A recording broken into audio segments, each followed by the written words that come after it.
Does FPS matter?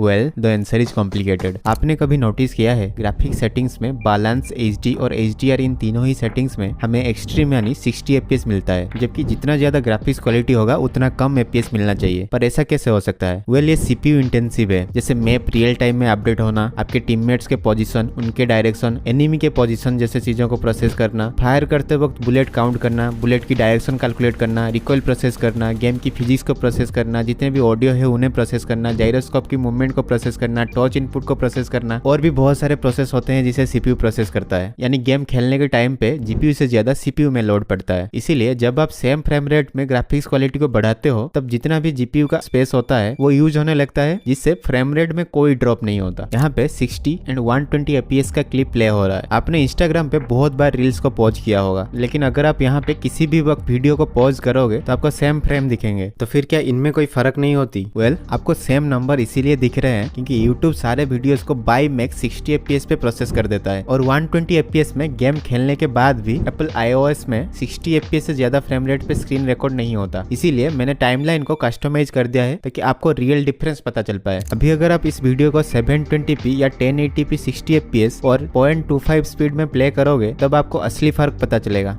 यहाँ पे blue 60 FPS, green 90 FPS and red 120 FPS को represent कर रहे हैं। 60 FPS में हर एक फ्रेम के बाद 16.6 मिलीसेकंड्स का डिले होता है। 90 FPS में 11.11 मिलीसेकंड का डिले होता है। 120 FPS में 8.3 मिलीसेकंड्स का डिले होता है। और ये डिले आपका जितना पिंग चल रहा हो उसमें ऐड होता है एक्चुअल में रेंडर होने में। और जिसमें जितना कम फ्रेम डिले होता है वो उतना ही ज्यादा बैटरी पावर ड्रॉ करने के साथ साथ टेम्परेचर भी इंक्रीज कर देता है। रियल लाइफ में कितना बैटरी ड्रॉ करता है वो वीडियो के आगे वाले सेक्शन में टेस्ट करेंगे। अभी ये जो फ्रेम डिले है वो कांस्टेंट नहीं होते। आपका डिस्प्ले डिफरेंट रिफ्रेश रेट के साथ आता है, और कभी कभी GPU फ्रेम जनरेट करने में डिले कर देता है, जिसकी वजह से आपको लैग फील होने लगता है। और आपने नोटिस तो किया ही होगा कि कुछ डिवाइस में 60 FPS में गेम स्मूथ फील होता है और कुछ डिवाइस में सेम 60 FPS में लैगी फील होता है। रिकॉइल टेस्ट में 60, 90 और 120 FPS में नेग्लिजिबल डिफरेंस था, लेकिन 60 FPS से जितना कम होगा रिकॉइल उतना ज्यादा बढ़ता जाएगा, और बुलेट्स के अंदर जो डिस्टेंस होता है वो भी बढ़ता जाएगा। आई होप आपके पास कोई भी 60 FPS वाला डिवाइस हो, नहीं तो जिनके पास 60 या उससे ज्यादा FPS सपोर्टेड डिवाइस होगा उन्हें अनफेयर एडवांटेजेस मिलेगा। सिमिलरली जब मैंने डैमेज टेस्ट किया तब रिजल्ट इनकंसिस्टेंट थे। कभी मीडियम 120 FPS से जीत रहा था तो कभी एक्सट्रीम 120 FPS से हार रहा था, और सभी सेम वाईफाई से कनेक्टेड थे। अभी यहाँ पे तीनों ही फोन्स में 100% बैटरी है, एंटी एलिजिंग 4x पे सेट है, पावर सेविंग ऑफ है। इसके बारे में आगे डिस्कस करेंगे। सब में ब्राइटनेस को फुल कर दिया है और सब में स्क्रीन रिकॉर्डिंग हो रहा है। मैंने तीनों ही टेस्ट को 30 मिनट्स तक चलाया और हर एक टेस्ट के बाद फोन को रिस्टार्ट किया। 60 FPS में टेस्ट के बाद 93% हो गया, यानी टोटल 7% पावर